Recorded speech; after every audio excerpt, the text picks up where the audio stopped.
Good morning dear students. ये सबसे major concept जो आज का हम लोगों का टॉपिक्स है, principle of the conservation of the liner momentum. प्रायः आप लोग केवल थ्योरी को रिमेंबर में ला लेते हैं, लेकिन इसका रियलिटी आखिर होता है क्या, यह जानना बहुत ही मस्त होता है।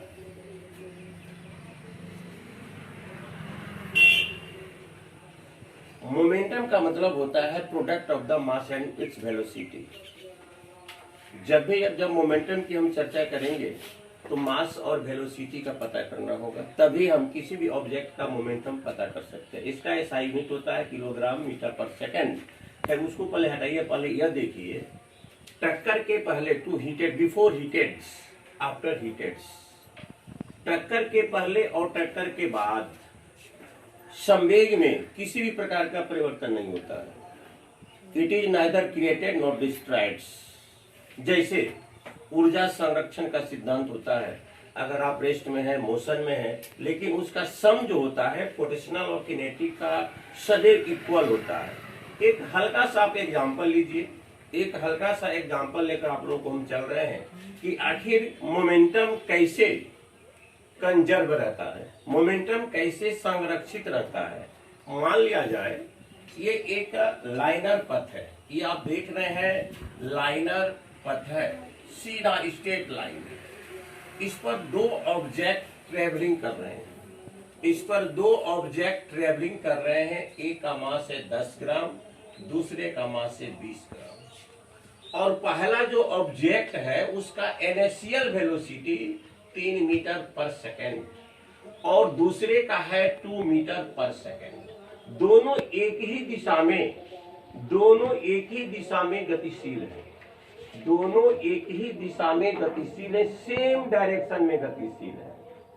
और कुछ दूरी तय करने के बाद दोनों एक दूसरे से टकराते हैं, हीटेड ईच अदर, दोनों एक दूसरे से टकराते हैं।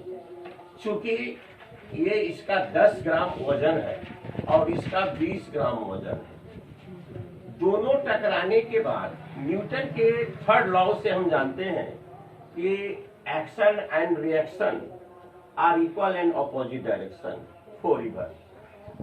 क्रिया और प्रतिक्रिया बराबर एवं विपरीत दिशाओं में होती है। ये आप देखिए, पहला पिन इस पर F1 लगा रहा है, दूसरा पिन इस पर F2 लगा रहा है। दोनों टकराने के बाद interaction time duration let be t second. कहने का मतलब है किसी ऑब्जेक्ट पर अगर आप फोर्स लगाते हैं, अगर किक मारते हैं फुटबॉल को, अगर फुटबॉल में गतिशीलता आ जाती है तो हम कहते हैं कि हमारे पैर और फुटबॉल के बीच में इंटरएक्शन हुआ। इंटरएक्शन का मतलब दो फोर्स के बीच में होने, दो ऑब्जेक्ट के बीच में होने वाला वर्क। अब देखिए, टकराने के बाद पहले पिन का ऑब्जेक्ट वेग 3 से हो गया 2.5 मीटर पर सेकेंड और दूसरे का हो गया 2.225 मीटर पर सेकेंड। टकराने के बाद एक घटेगा तो एक बढ़ेगा, स्वतः, ये प्रकृति का नियम है। ये दोनों, अगर मान लेते आप साइकिल चला रहे हैं या दो व्यक्ति आपस में टकरा जाते हैं तो एक का वेग बढ़ेगा तो एक का वेग घटेगा, जितना एक का घटेगा उतना ही दूसरे का बढ़ेगा। एक साइकिल चालक का जितना वेग घटेगा दूसरे का उतना ही बढ़ेगा। तो इसका 3 मीटर पर सेकेंड से 2.5 मीटर पर सेकेंड हुआ, और इसका 2 मीटर पर सेकेंड से 2.25 मीटर पर सेकेंड हुआ। अब चलिए इसका हम कैलकुलेट करते हैं। For object A initial momentum, इसका इनिशियल मोमेंटम आपका क्या है? मोमेंटम P बराबर mv, m1 v1, मास है 10 और U है 3 metre per second. SI unit में किलोग्राम लिखते हैं, लेकिन ऐसे अंडरस्टैंडिंग के लिए ग्राम ही रहने दिए हैं। 30 ग्राम मीटर पर सेकेंड, चूंकि P बराबर mv होता है, m का यहाँ पर मात्रक G दिया गया है, V का मीटर पर सेकेंड होता है, तो 30 ग्राम metre per second initial momentum of the object B। फिर लिखेंगे m2 U2। देख रहे हैं कि इसका मास है 20 ग्राम और NaCl वेलोसिटी है 2 ग्राम, 40 ग्राम। इस दोनों को जोड़ दीजिए। Sum of the momentum of two objects, sum of the momentum of two objects 70 gram.